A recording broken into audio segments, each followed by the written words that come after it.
Magandang araw mga kababayan. This is Dante Klink Ang II, Chairperson of the Commission on Filipinos Overseas.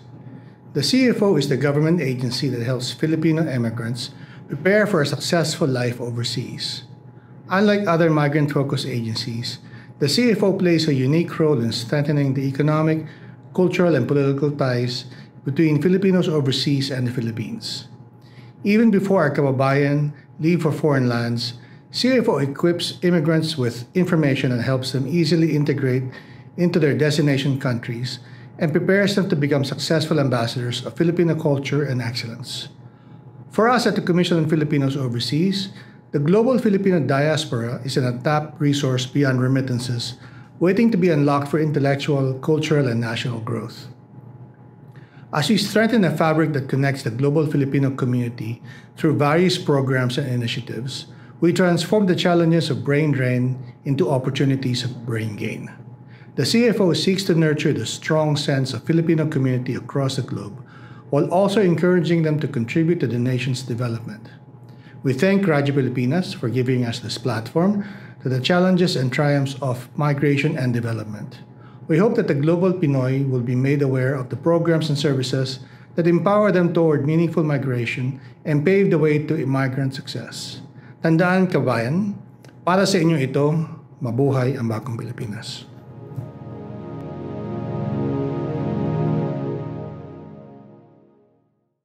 Narito na ang programang mag-uugnay sa mga Pilipinong naninirahan sa iba't ibang panig ng mundo. Serbisyong CFO sa Bagong Pilipinas. Serbisyong hatid ng Commission on Filipino Overseas at Radyo Pilipinas World Service. Ang programang magtatampok sa mga proyekto at serbisyo publiko upang mapalakas ang ugnayan ng milyong-milyong Pilipino sa kanilang bansang pinagmulan. Serbisyong CFO sa Bagong Pilipinas. Dito sa Radyo Pilipinas World Service. Tinig ng bayan, lakas ng katotohanan. Himpapawid na may layuning paglingkuran ang mamamayan. Sa bawat kwento may diwa ng serbisyo. Sa bawat balita may puso at paninindigan. Ito ang Serbisyong CFO sa Bagong Pilipinas. Serbisyong CFO sa Bagong Pilipinas. Dito sa Radyo Pilipinas World Service. Magandang araw Luzon, Visayas at Mindanao. Magandang araw sa lahat ng Pilipino saan man sa mundo. Ito ang tambalang JK Magracia at RK Peralta. Kayo po ay nakikinig sa Serbisyong CFO sa Bagong Pilipinas, handog po ng Commission on Filipinos Overseas at ng Radyo Pilipinas World Service. Ngayon ay Martes, July 8, 2025. Magtungo po tayo sa mga balita na may kinalaman sa ating mga overseas Filipinos. Nandito na ang mga mahahalagang balita at anunsyo mula sa Commission on Filipinos Overseas. Balitang CFO. Balitang CFO. Dito lamang sa Radyo Pilipinas World Service. Filipino literature goes global in CFO PEPA partnership. OF Bank offers zero remittance fees for overseas Filipinos. PAFIO awardee Lea Salonga to get her star on Hollywood Walk of Fame. CFO showcases Philippine diaspora engagement efforts to visiting Bangladesh delegation. Nandito na ang mga mahahalagang balita at anunsyo mula sa Commission on Filipinos Overseas. Balitang CFO. Balitang CFO. Dito lamang sa Radyo Pilipinas World Service. The Commission on Filipinos Overseas, or CFO, has partnered with the Philippine Educational Publishers Association, or PEPA, to boost the quality of education in Philippine schools overseas. During the ceremonial signing held last Friday, CFO Secretary Dante Klink Ang II emphasized that while Philippine schools overseas are already performing well, as shown by strong student results in aptitude tests and entrance exams, there is still room for improvement. He also pointed out the need to give every Filipino student abroad greater access to resources, saying they deserve nothing less.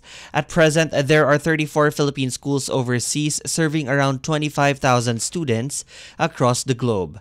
6 more schools are also in the pipeline for inclusion. These institutions are supported by the Association of Philippine Schools Overseas, whose president was among those in attendance at the signing. PEPA President Jose Paulo Sibal explained that the group sees the importance of reaching out to PSOs as they are part of the Philippine education system.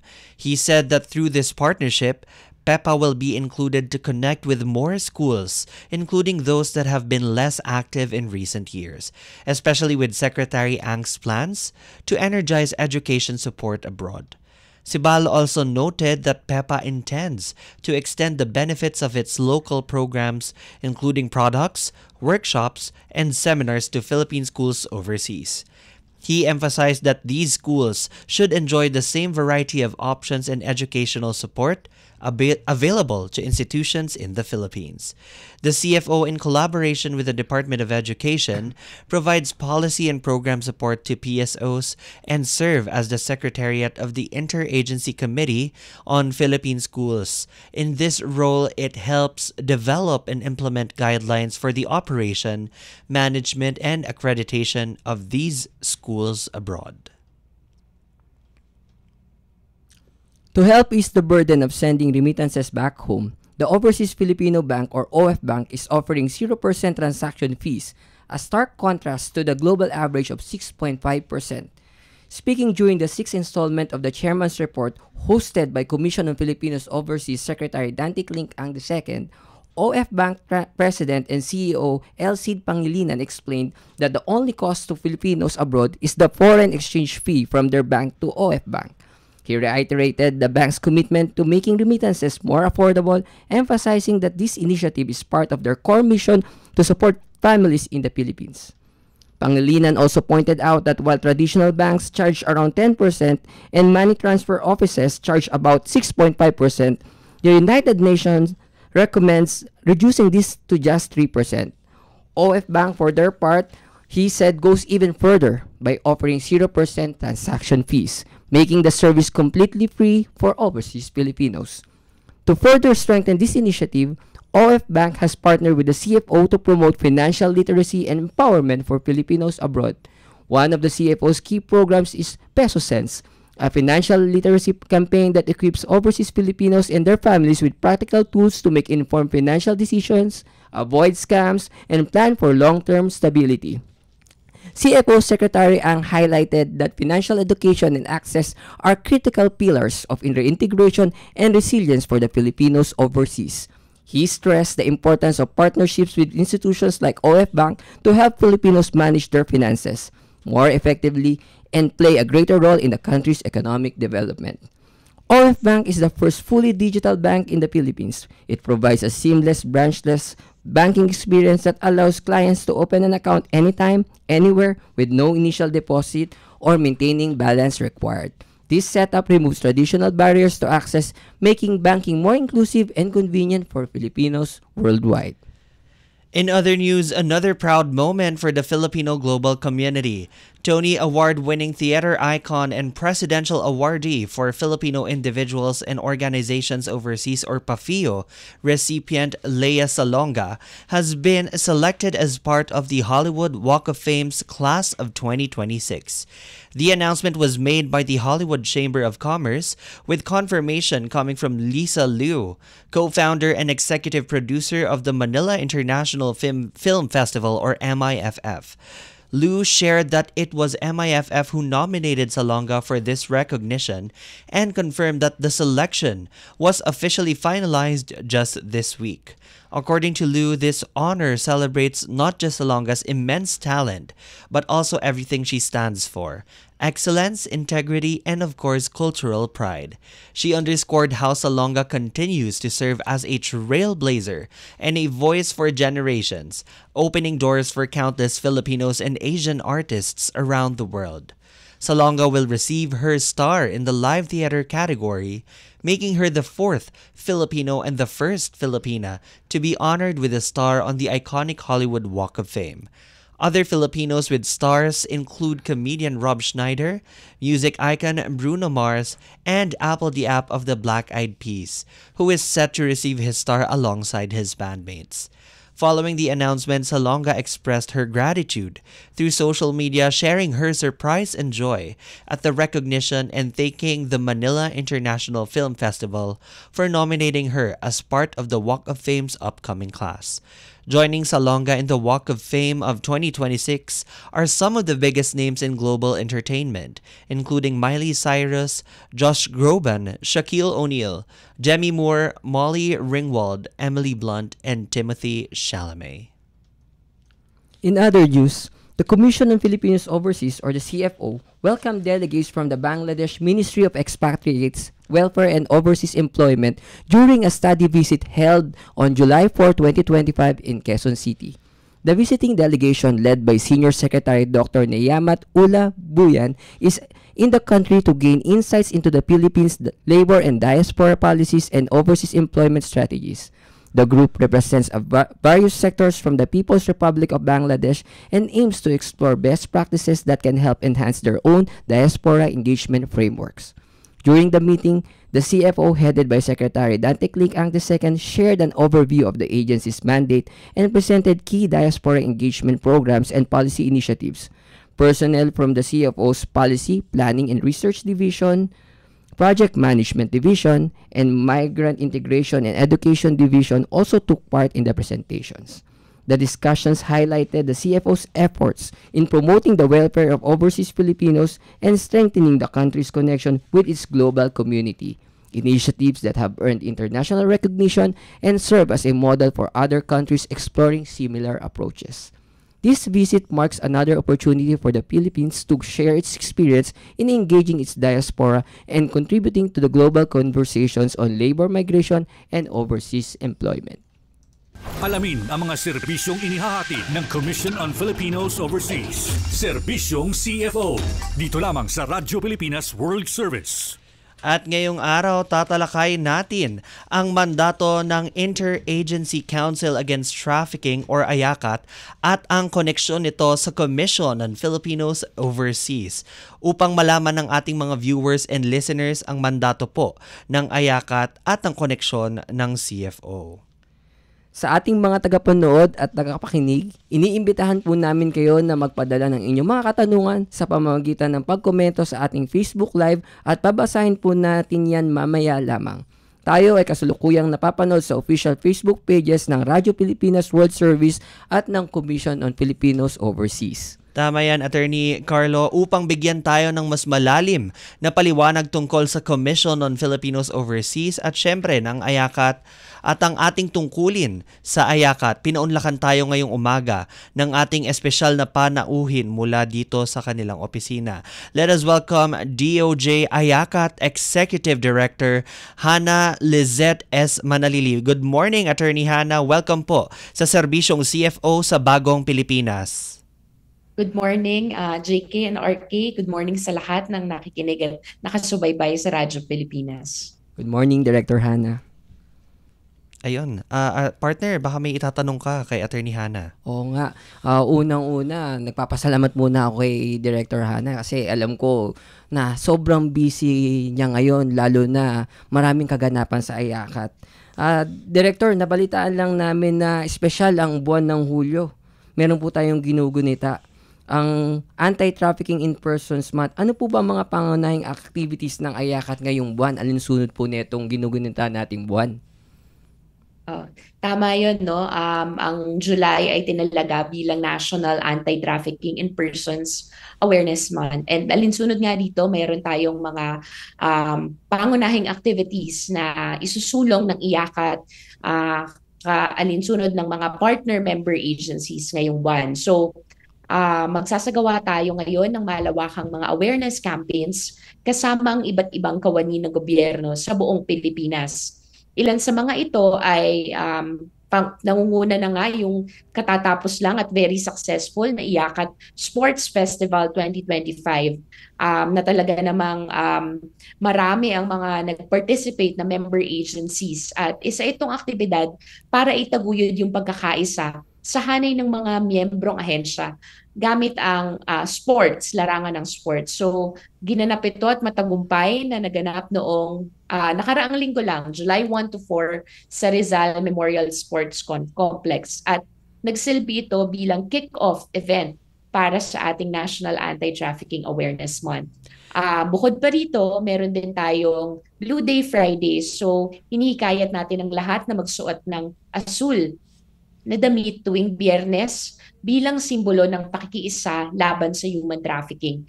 So ito rin ay bilang suporta sa Blue Heart campaign ng United Nations. At sa World Day Against Trafficking on July 30, ating din gaganapin ang Break All Chains Award 2025. Sa event na ito, ating kikilalanin ang mga natatanging tagapagtaguyod ng anti-trafficking sa iba't ibang sektor. So maliban dito sa mga malawakang programang ito, of course, tuloy-tuloy ang ating mga awareness campaign and information dissemination.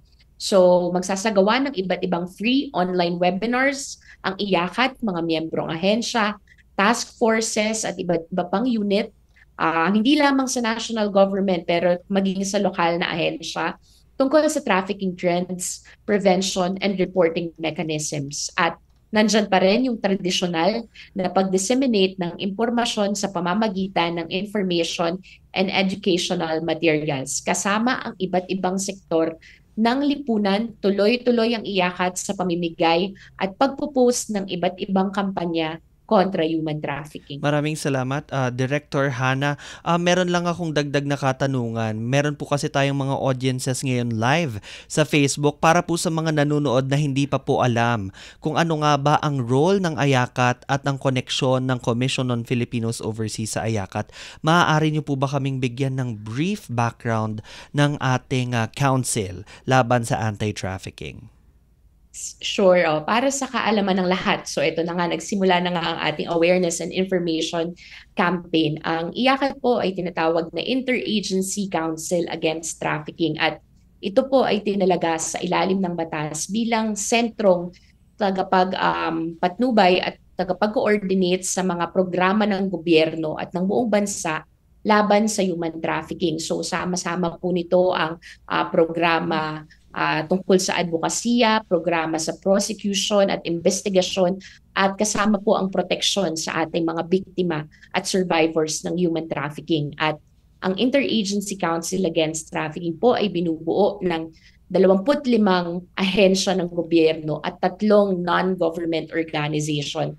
At isa na nga po doon sa membrong iyon ang Commission on Filipinos Overseas. So malaki po ang papel na ginagampanan ng CFO, hindi lang namin katuwang membro po at bahagi ng Interagency Council Against Trafficking at pangunahing nagpapatupad ng mandato ng council sa ilalim ng batas. Ayun, partner. May itatanong ba tayo tungkol sa activities natin ngayong araw? Meron kasi tayong napansin na activities tama sa celebration natin ngayong July. So, meron po ba tayong activities na nakatuon para sa mga overseas Filipinos o mga nagnanais mag-migrate naman po? Yan. Magandang katanungan yan. So, mayroon tayong mga nakatuon na activities para sa overseas Filipinos. Sa katunayan, isang grupo ng overseas Filipinos sa tinuturing nating mahalagang sektor na gusto nating protektahan laban sa human trafficking dahil kalakip nga ng pangingibang bansa ay yung pangamba at threat na sila ay maging abused or exploited sa ibang bansa. So kalakip nito, syempre, isa sa mga pinakamahalagang hakbangin ay yung prevention at awareness sa ating mga kababayang nagpupunta sa ibang bansa. So meron tayong mga series of webinar para sa ating mga overseas Filipinos at hindi lamang sa mga magtatrabaho nating overseas or yung talagang aalis ng bansa. Kasama na rin sa webinar ang kanilang mga pamilya dahil yung mga benepisyo o kung anumang assistance ay hindi lamang nagtatapos doon sa ating overseas Filipino o sa worker, pero kasama rin ang kanilang mga pamilya. At syempre patuloy ang ating koordinasyon sa Commission on Filipinos Overseas para sa preventive education and campaigns. At higit sa lahat, alam naman natin na ang Pilipinas ay binubuo ng maraming barangay at malaking bagay ito sa pag-shape ng ating kultura. Kaya isa sa mga ating pagpapalawak ay sa pamamagitan ng barangay-based interventions dun sa mga tinutukoy natin na mga mataas yung migration rate or nagiging source city ng ating mga migrants or overseas Filipinos. Ayun, so attorney, maraming salamat po dyan. Partner, may question ka ba kay Attorney Hannah? Siyempre naman, marami akong tanong kay Attorney Hannah. Siyempre po. Ano lang po, Attorney, may tanong lang ako tungkol sa pag-recognize sa mga efforts natin sa Pilipinas bilang Tier 1 country sa US Trafficking in Persons Report. Ano po sa tingin ninyo po ang pinakamahalagang dahilan kung bakit natin napapanatili po yung ating pananatili sa Tier 1 status? Oo. Magandang tanong at saka madalas ding natatanong actually sa Pilipinas, lalo na sa Asia, isa tayo sa mga nangunguna sa efforts against trafficking at napapanatili ang Tier 1 status. So sa palagay ko, isa sa mga talagang angat yung Pilipinas ay yung mayroong nakatalagang opisina para magsubaybay at maniguro na naipapatupad yung anti-trafficking laws natin. At yun nga ay sa pamamagitan ng Interagency Council Against Trafficking. At bukod doon, napakalaking bagay na ang ating pagtingin sa pagsugpo ng human trafficking ay malawakan, isang bansa, isang gobyerno. At sa pamamagitan nga ng iyakat na itatahi yung iba't ibang ahensya ng gobyerno, hindi lamang ang Commission on Filipinos Overseas, andyan din ang Department of Justice, Department of Social Welfare and Development, at iba-iba pang ahensya ng gobyerno na may malaking role sa pagsugpo ng human trafficking. At bukod pa rito, natatangi rin na sa Pilipinas, hindi lamang ang ahensya ng gobyerno ang ating ini-include, pero maging ang mga civil society organizations or yung representative ng iba't ibang sektor sa pamamagitan ng non-government organization. So, sa kabuuan nun, pinapatibay at pinapalakas yung ating kabuuang efforts against human trafficking. Attorney, maraming salamat po doon. Gusto ko lang po malaman kung ano-ano pa po ba ang mga hakbang na ginagawa ng AYACAT upang mapanatili o mapahusay pa ang ating Tier 1 status. So sa pagpapanatili naman, kasi sa totoo lang, 9 taon na tayong nasa Tier 1 status. Wow, ang haba na. Pero sa kabila nun, hindi tayo tumitigil sa ating mga efforts. In fact, yun ay nananatiling challenge sa atin kung paano tayo mananatili sa Tier 1 status. So isa sa mga hakbang, syempre, tuloy-tuloy ang ating programa taon-taon. Hindi natitigil dahil lamang nakamit na natin ang Tier 1 status. Tuloy-tuloy din ang paglaan ng budget ng gobyerno sa mga programa kontra sa human trafficking. At syempre, nananatiling aktibo yung mga ahensya ng gobyerno na may mandato sa ilalim ng batas. At siguro isa sa mga mahalagang bagay na maibabahagi ko kung paano natin napapanatili yung ganitong status ay hindi tayo tumitigil sa kung ano na yung ginagawa natin in the past years. So ang ginagawa natin ngayon, sinusuri natin kung ano ba ang epektibo ng mga nakaraang taon or kahit nung nakaraang buwan, at pinag-aaralan natin kung may dapat ba tayong baguhin na approach, meron ba tayong dapat idagdag, at meron bang mga dapat tayong i-adjust base sa mga recent issues at emerging trends. So pinag-aaralan natin yun sa pamamagitan ng pakikipag-ugnayan sa iba't ibang ahensya ng gobyerno na tumatanggap ng mga issues ng human trafficking at nakikisalamuha mismo sa mga victim survivors. So sa pagkalap ng impormasyon, natutulungan tayong mag-formulate ng mas appropriate and effective policies and programs. Ayun. Yun, ang ganda ng balitang yan, Attorney Hannah. Siguro, kaya pa ba ng isang tanong bago tayo dumako sa ating mga questions galing sa Facebook? Oo. Huling katanungan lang po, Attorney Hannah, Director Hannah. Paano po isinasang-alang-alang ng AYACAT ang victim-centered at trauma-informed approach sa mga programa nito? Alam namin kasi, batid namin na sa mga biktima napakadami at alam niyo na po, uso po mga victim blaming. Paano po yung nagiging approach natin sa mga sitwasyon na to? Batid namin na napaka-sensitive po kasi nito. Magandang tanong nga yan at ayun pa lang sa tanong ay sinasaalang-alang na natin na dapat nasa sentro ng ating anti-trafficking efforts ang mga biktima or ang survivors na mas tinatawag na natin silang survivors ngayon para hindi sila ikulong or ikahon doon sa naging experience nila bilang biktima. Sa ngayon, nagiging mas aktibo ang IACAT sa pag-involve ng victim survivors sa ating mga programa. So, maliban sa mga ahensya ng gobyerno, non-government organizations, iniimbitahan at sinasali rin natin ang ating mga victim survivors sa consultations, sa workshop. So, pinapakinggan natin ang kanilang boses. At bukod rito, nagko-conduct tayo ng mga trainings at capacity building, lalong-lalo na sa ating mga frontliners na humaharap mismo sa victim survivors. Hindi lamang para ituro sa kanila kung ano ang tama at mas appropriate na pamamaraan na pag-handle ng mga victims, pero parang paano din nila mapoprotektahan ang kanilang mga sarili from trauma, habang dahil may tinatawag nga tayong vicarious trauma na kung saan nakukuha rin yon sa pag-engage at pag-interact with victim survivors. So lahat ng mga sektor ay pinangangalagaan natin from the victims to those who are handling the victims. Salamat, Attorney Hannah. Meron po tayong katanungan mula sa Facebook na babasahin po ni Attorney JK. Ayan. Si Felix Espiritu, laging nagtatanong to eh. Oo. Ang tanong niya po, isa ang CFO sa mga ahensyang katuwang ninyo sa kampanya, lalo sa prevention at education ng mga migrante. Paano po ninyo mailalarawan ang kontribusyon ng CFO sa programa ng IACAT?